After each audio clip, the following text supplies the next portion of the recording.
चाणक्य नीती अध्याय पहिला. चाणक्य नीतीमध्ये सगळे आपल्याला संबोधले आहे. का आहे? जे नीती कशी आहे चाणक्याची ती आपल्यासमोर आणत आहे. त्यासाठी आपण प्रथम माझ्या चॅनलला लाईक करा, सबस्क्राईब करा, बेल ऐकन दाबा.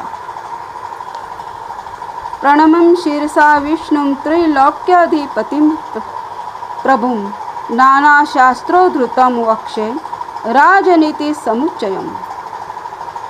आर्य चाणक्य म्हणतात की तीनही म्हणजे काही स्वर्ग, मृत्यू आणि पाताळ लोकांचे स्वामी कोण आहेत? तर श्री विष्णू आहे.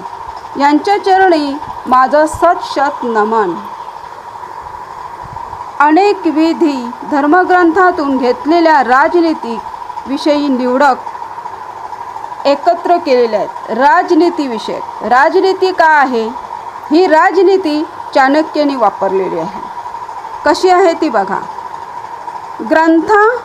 ग्रंथाचा जेव्हा आरंभ केला, सर्व शक्तिमान अशा परमेश्वरी कृपा प्रसादामुळेच आपल्याला अदम्य बघा कोणाच्या कृपा प्रसादामुळे? परमेश्वराच्या कृपा प्रसादामुळेच आपल्याला अदम्य ज्ञान, लालसा, कुशाग्र बुद्धी तथा अलौकिक प्रतिभा लाभली आहे.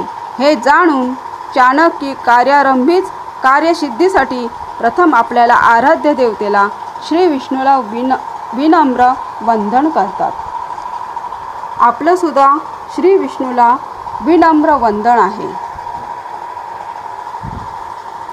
चाणक्याने सांगितलं, काय सांगितलं?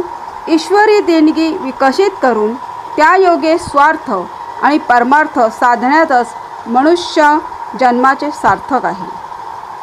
हे गहन सत्य कोण सांगतात? चाणक्य सांगतात.